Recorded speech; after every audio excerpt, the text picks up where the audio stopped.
हिंद वंदे मातरम। साथियों, आप सभी का एसएससी ऑफिशियल 2 के यूट्यूब चैनल में स्वागत है। मैं शत्रुघ्न सर और आज की क्लास में यहाँ से आरआरबी ग्रुप डी के पेपर को मिलकर क्रैक करेंगे।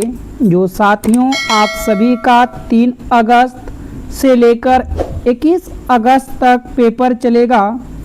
आपके अलग अलग शहरों में जो हैं पेपर होने वाले हैं, तो आपके पास समय कुछ ही दिन बाकी हैं। तो आप मेरे साथ रेगुलर जुड़ के जो हैं अपने तैयारी को स्ट्रॉन्ग कर लीजिएगा।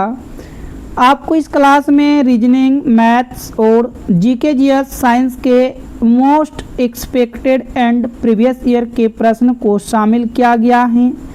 तो आप अंत तक इन क्लास को देखिएगा और अंत में ये भी बताइएगा आप कितने प्रश्न सही कर पाते हैं। तो चलिए आज की क्लास को शुरू करते हैं। तो ये आज की क्लास का पहला प्रश्न, दी गई श्रृंखला में प्रश्न चिन्ह के स्थान पर क्या आएगा। यहाँ पर आप ध्यान से देखिएगा, ये आपके प्रश्न चिन्ह का स्थान है। इस जगह बताना है कौन सी संख्या आ सकती है।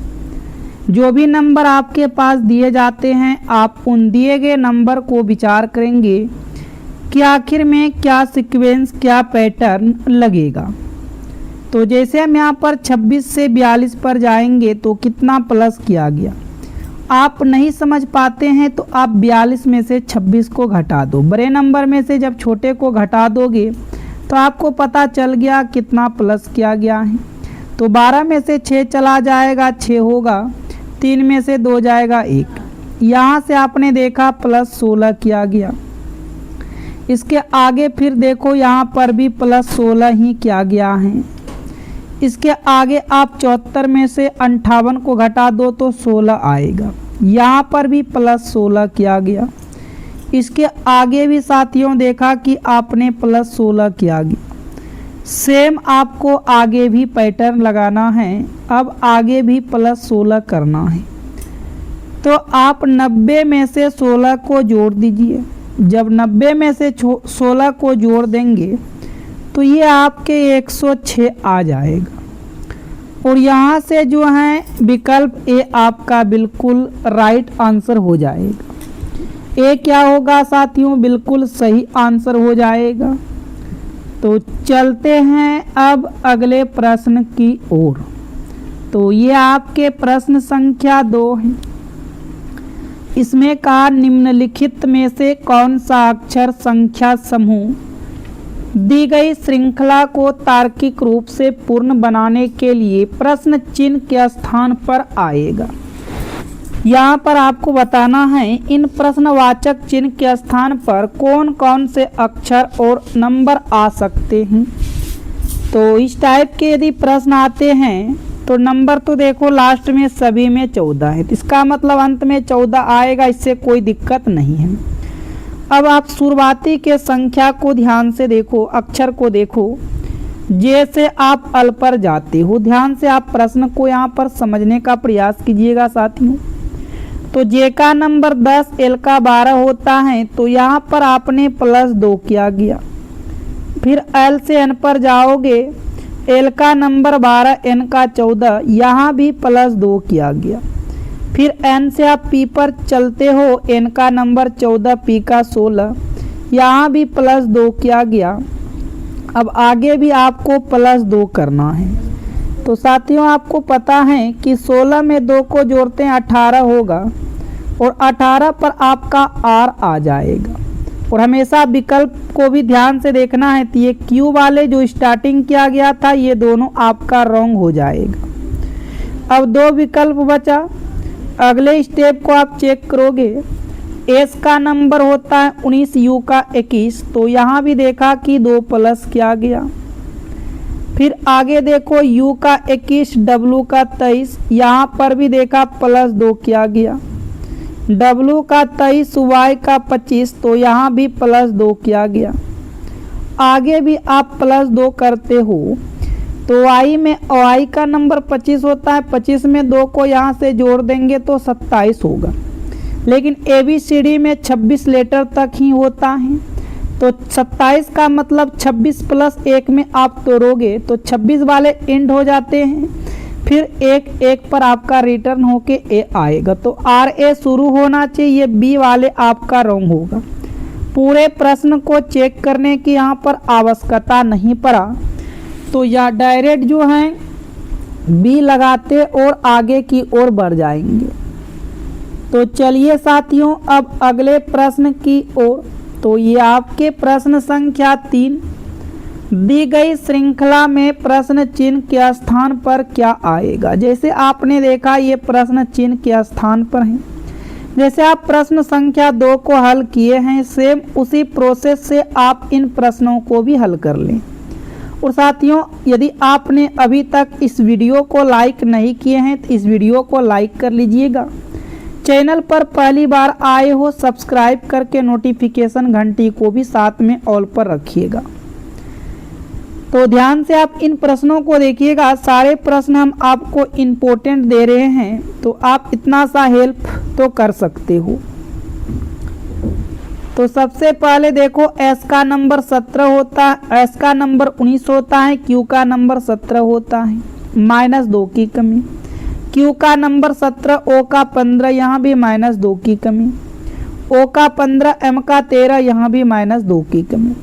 आगे आने वाले नंबर में भी आप -2 की कमी करोगे, 13 में से 2 चला जाएगा, 11 पर आपका के आ जाएगा। और देखो यहाँ ये एन वाले आपका रॉन्ग हो जाएगा, 2 विकल्प बचा। ध्यान से देखो यहाँ पर बीच में ए है और यहाँ पर भी ए है, तो आप बीच वाले को मत चेक करो। यदि ए दोनों में है तो आपको छोड़ देना है, क्योंकि मैंने देखा यहाँ भी ए है यहाँ भी ए है, तो डायरेक्ट अंत वाले को चेक करेंगे और समय की बचत करेंगे। तो एफ का नंबर 6 होता है, डी का नंबर 4 होता है, यहाँ भी -2 की कमी। डी का नंबर 4 होता है, बी का नंबर 2 होता है, -2 की कमी। अब देखो बी का नंबर 2 होता है और आप कहिएगा जेड का नंबर 26 होता है, यहाँ तो प्लस लगेगा। लेकिन याद रखिएगा एक तरफ से बी का नंबर 28 भी होता है, क्योंकि हम यदि 26 के बाद 27 ए होगा और अब फिर बी पर 28 होगा, तो यहाँ पर 28 और 26 में ही तुलना करना पड़ेगा। तो 28 से 26 पर जाओगे, यहाँ पर भी 2 की कमी, तो आगे भी आप 2 की सिंपल है कमी कर देंगे। जब आप 2 की सिंपल कमी कर दोगे, 26 में से आपका 2 चला जाएगा तो 24 बचेगा और 24 पर x आएगा, तो ये y वाले रॉन्ग होगा। यहाँ से आपने देखा अपने तरीका से ट्रिक के हिसाब से जो है कितना फास्ट आंसर दे सके, बहुत फास्ट आंसर किए। तो चलिए अब प्रश्न संख्या 4 को देखते हैं। तो ये आपके प्रश्न संख्या 4 हैं।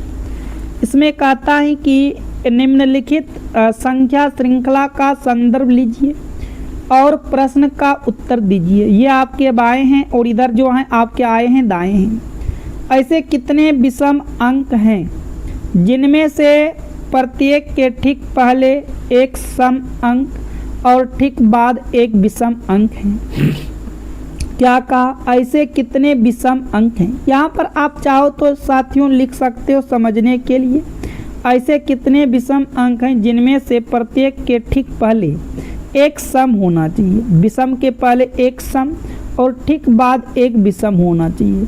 कहने का मतलब एक सम के बाद 2 गो लगातार विषम होना चाहिए। तो सबसे पहले आप एक सम खोजो, सम है क्या 2 विषम हैं। यहाँ से आपका एक जोड़ा बनेगा, 2 3 7, 2 सम और 3 7 विषम। फिर आगे एक यहाँ से भी बनेगा, 8 सम 5 एक विषम। उसके बाद आगे फिर ये भी आपका बनेगा, 6 आपका सम 7 9 विषम। उसके बाद और कहाँ से बन पा रहा है आपको वह देखना है। ये 6 7 6 नहीं बनेगा, हाँ फिर ये बनेगा 6 3 9, 6 सम 3 9 विषम। आगे चेक कीजिएगा साथियों, आगे 4 1 6 नहीं बन पाएगा, 6 9 8 नहीं बन पाएगा, नहीं अब नहीं बन पाएगा। तो यहाँ पर हम देख पा रहे हैं कि 1 2 3 4, यहाँ पर ऐसा कुल 4 जोड़ा बना। तो 4 यदि बना है तो डी वाले का चयन करना है। हम यहाँ से कहेंगे 3 से अधिक। क्या आप कह सकते हो 3 से अधिक जोड़ा ऐसा बन रहा है। तो चलिए अब अगले प्रश्न की ओर, प्रश्न संख्या 5 को देखिएगा।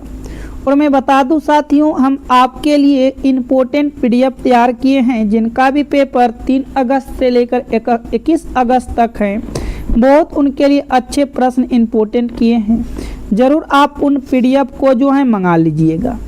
उससे क्या होगा, आपके कई गुना अच्छे तैयारी हो जाएगा। यदि आप नहीं भी कुछ तैयारी किए हैं, उसके साथ साथ आपको पीडीएफ के साथ साथ सॉल्यूशन वीडियो भी सेंड किया जाएगा।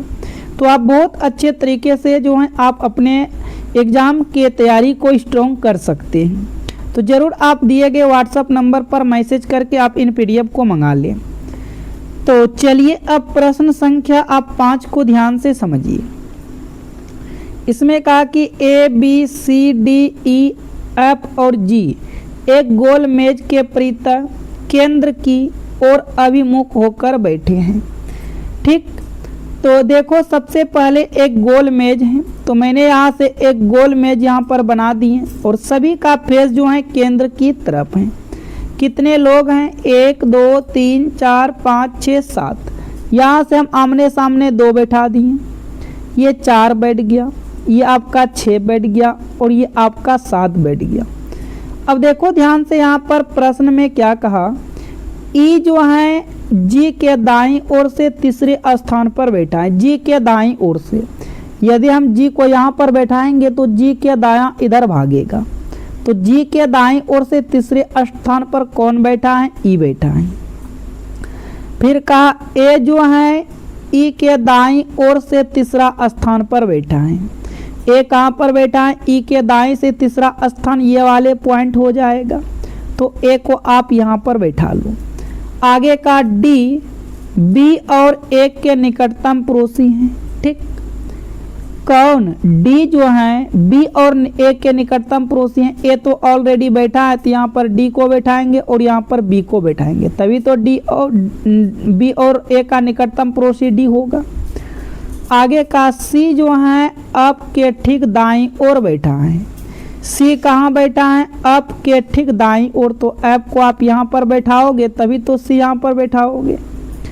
अब पूछा कि बी के बाईं ओर से गिने जाने पर, बी के बाईं ओर से गिने जाने पर एफ और बी के बीच कितने व्यक्ति बैठा हैं। तो बी के बाईं ओर, बी यदि अंदर की ओर देख रहा है तो साथियों बाईं किधर होगा, बी का बाईं इधर से होगा। तो एफ और बी के बीच कितने व्यक्ति बैठा हैं, तो 2 व्यक्ति बैठा है, ई और सी। तो यहाँ से जो है ए आपका सही होगा। ए क्या हो जाएगा, बिल्कुल सही होगा। तो चलिए अब अगले प्रश्न की ओर। तो ये आपके प्रश्न संख्या 6 है। निम्नलिखित संख्या और प्रतीक श्रृंखला का संदर्भ लीजिए तथा नीचे दिए गए प्रश्न का उत्तर दीजिए। ये आपके बाएं हैं, ये आपके दाएं हैं। प्रश्न में कहा ऐसी कितनी संख्याएं हैं जिनमें से प्रत्येक के ठीक पहले एक संख्या और ठीक बाद एक प्रतीक होना चाहिए। यानी कि देखो ऐसी कितनी संख्या हैं, संख्या के पहले एक संख्या और बाद एक प्रतीक होना चाहिए। हम कह सकते हैं कि लगातार जो है 2 संख्या देखना है और फिर एक प्रतीक देखना है। जैसे यहाँ पर देखो 5 7 2 संख्या है और डॉलर एक प्रतीक है, एक जोड़ा बना। उसके बाद फिर लगातार 2 संख्या कहाँ है, ऐसा मात्र एक ही है। क्या आपको कहीं भी 2 लगातार संख्या दिखाई दे रहा है, तो कहिएगा कहीं भी लगातार 2 संख्या दिखाई नहीं दे रहा है, तो एक वाले ही हो जाएगा। और एक जो है सी वाले विकल्प में दिया गया है, तो सी यहाँ से बिल्कुल राइट आंसर हो जाएगा। ठीक, तो चलिए अब अगले प्रश्न की ओर। 7 में कहा एक निश्चित तरीके से EQ9 का संबंध HL4 से है, उसी तरीके से MR13 का संबंध PM0 से है। उसी तर्क का अनुसरण करते हुए MU19 का संबंध निम्नलिखित में से किस विकल्प से है। तो साथियों सबसे पहले आप इन दोनों में पैटर्न को ध्यान से देखिएगा। जो पैटर्न आपको इन दोनों के बीच लगेगा वही पैटर्न सेम आप यहाँ पर भी लगाइएगा। तो देखो ई का नंबर होता है 5 और एच का नंबर होता है 8, तो यहाँ +3 किया गया।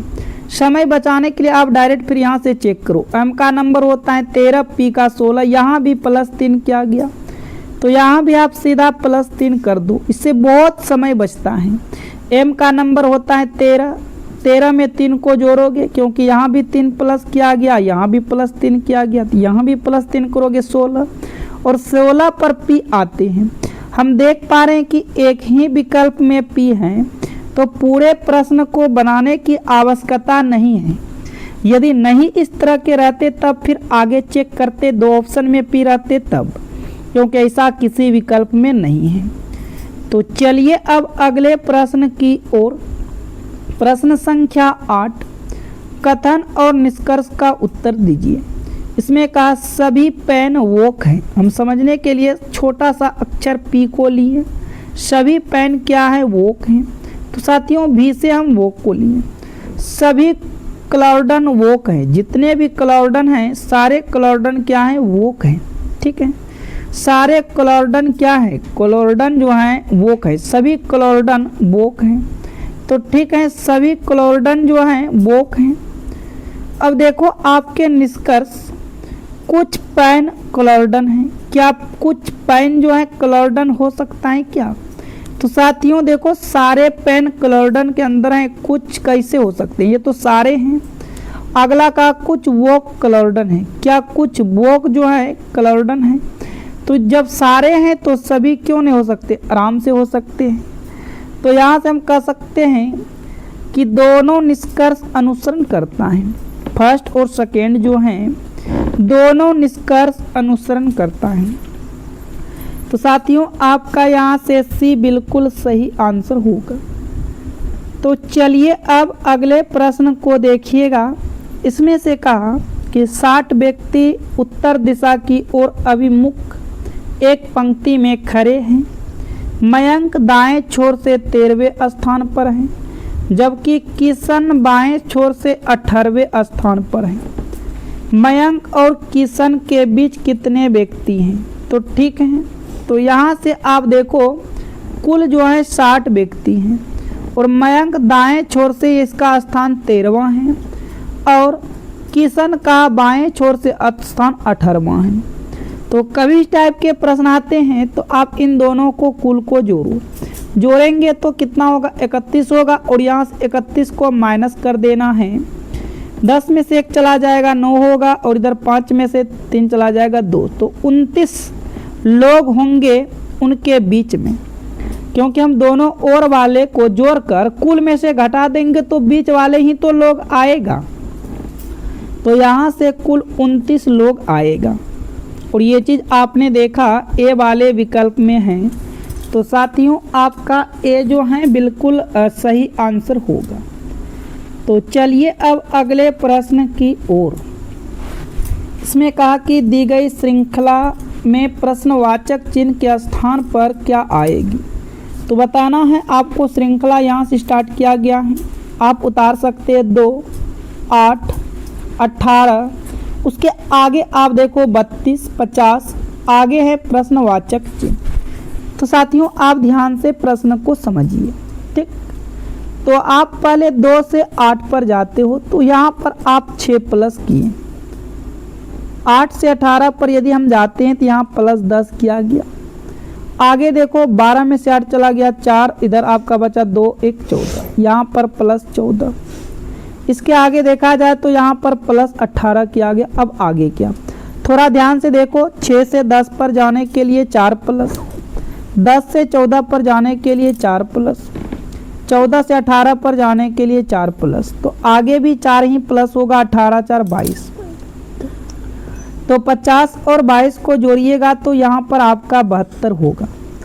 इन प्रश्नवाचक चिन्ह के स्थान पर कौन सा नंबर आएगा? तो 72 आ जाएगा, और 72 आप देख पा रहे हैं कि बी वाले में दिया गया है। तो साथियों आपका बी जो है बिल्कुल यहाँ से सही आंसर होगा। तो चलिए अब अगले प्रश्न की ओर बढ़ते हैं। प्रश्न संख्या आपका ये 11 है। इसमें कहा अंग्रेजी वर्णमाला क्रम के आधार पर बी अप के पी का संबंध एक निश्चित तरीके से अक्स ए जी के से है, तो उसी प्रकार आपको एल एल यू भी का संबंध इनके साथ देखना है। जो पैटर्न आप इन दोनों के बीच लगाइएगा वही पैटर्न आपको यहाँ भी सेम लगाना है। तो क्या लॉजिक आप लगा सकते हो? तो आप कहेंगे सर बी का नंबर होता है 2, एक्स का नंबर होता है 24। पहला सोच, तो आप यहाँ पर कहेंगे तो प्लस 22 किया गया। फिर कहेंगे एफ का नंबर होता है 6, ए का नंबर होता है 1, तो माइनस यहाँ पर 5। फिर आगे देखेंगे के का नंबर 11, जी का 7, यहाँ पर -4, लेकिन ये कोई सीक्वेंस बनते हुए नज़र नहीं आ रहा है। तो याद रखिएगा एक तरफ से बी का नंबर 28 भी होता है, ठीक है। आप 28 से 24 पर जाओगे तो -4 किया गया है। फिर एफ का नंबर 6, ए का 1, तो यहाँ -5 की कमी। आगे देखो के का 11, जी का 7, तो फिर -4 की कमी। पी का 16, के का 11, तो -5 की कमी। सेम पैटर्न आपको यहाँ पर भी लगा देना है, यहाँ पर भी वही पैटर्न लगेगा, यहाँ पर भी आपको सेम पैटर्न लगा देना है। तो देखो जेड का नंबर होता है 26, 26 में से 4 चला जाएगा तो 22 होगा, और 22 पर भी आते हैं तो भी सभी ऑप्शन में है।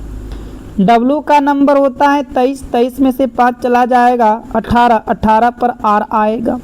तो विकल्प में से देखो आर वाले मात्र विकल्प सी में दिया गया है।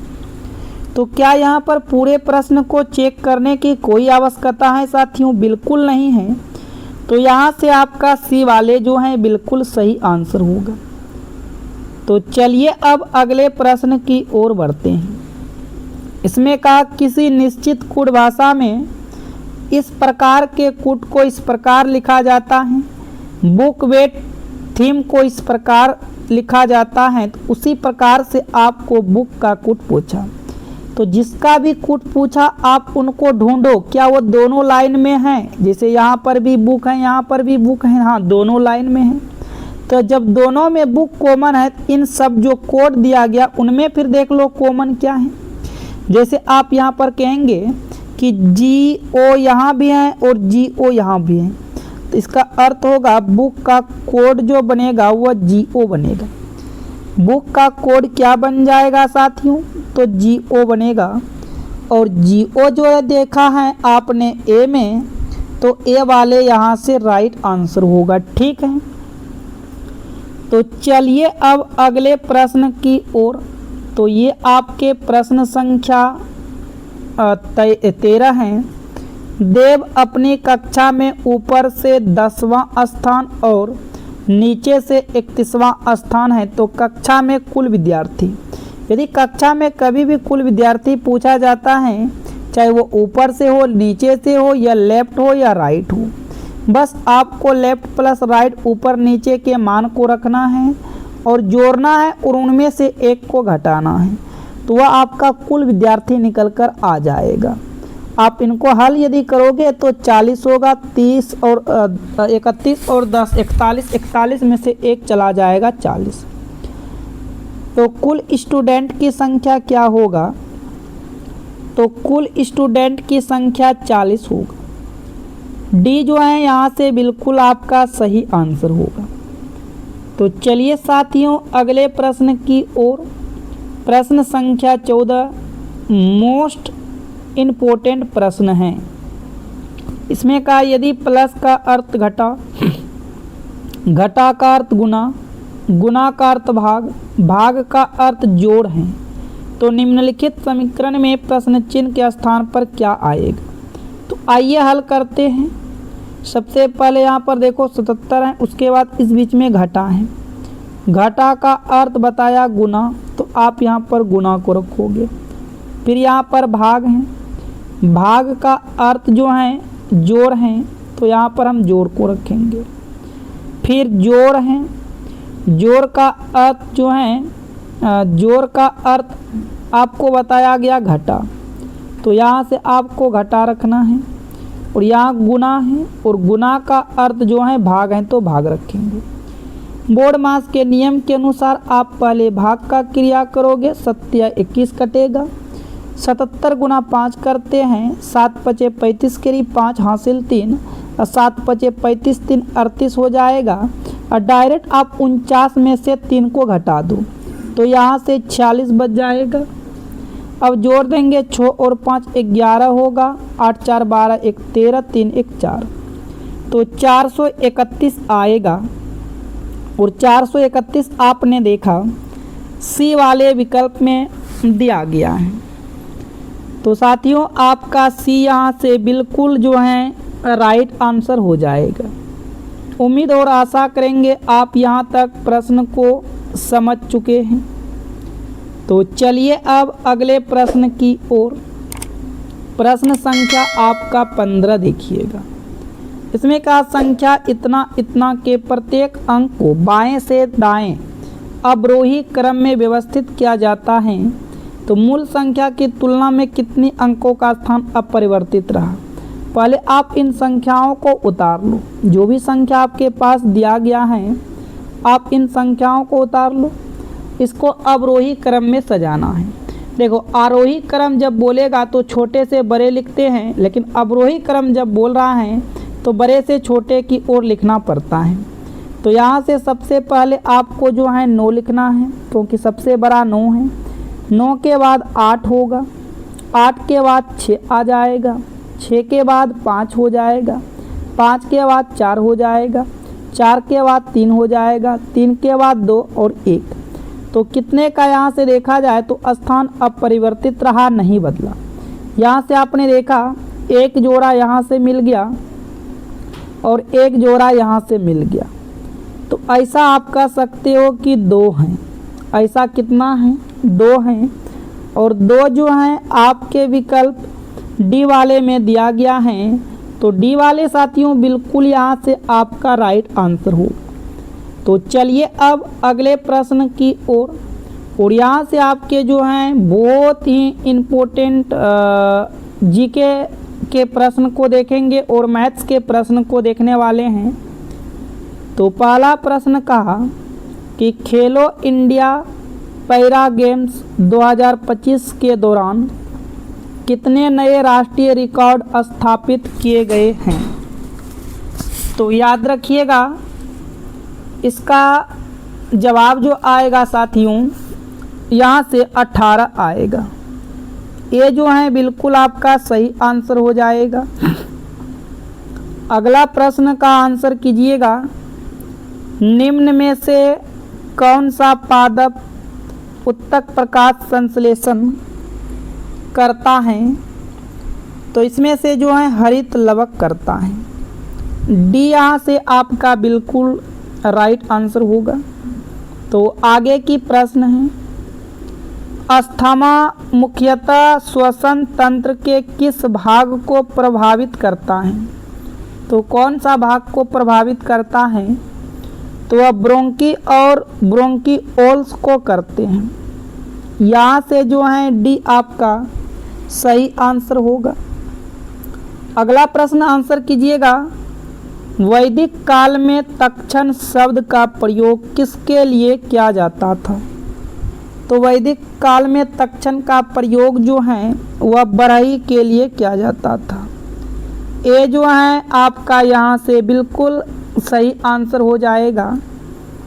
तो अगला प्रश्न है, सिकंदर के सेनापति जिसे सिकंदर की मृत्यु के बाद चंद्रगुप्त मौर्य ने हराया था उसका नाम क्या है। तो उसका नाम है सेल्यूकस निकेटर। यहाँ से जो है डी आपके बिल्कुल राइट आंसर हो जाएगा।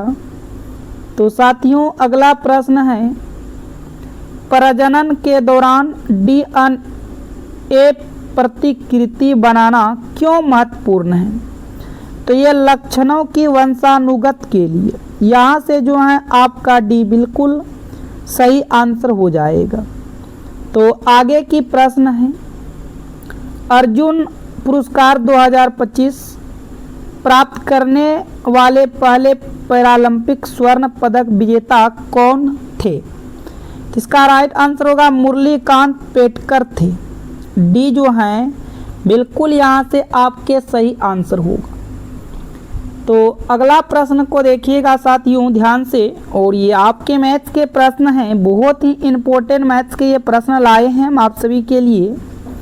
इसमें का यदि 32 और 224 का तृतीय अनुपाती x हैं तो x का मान कितना होगा?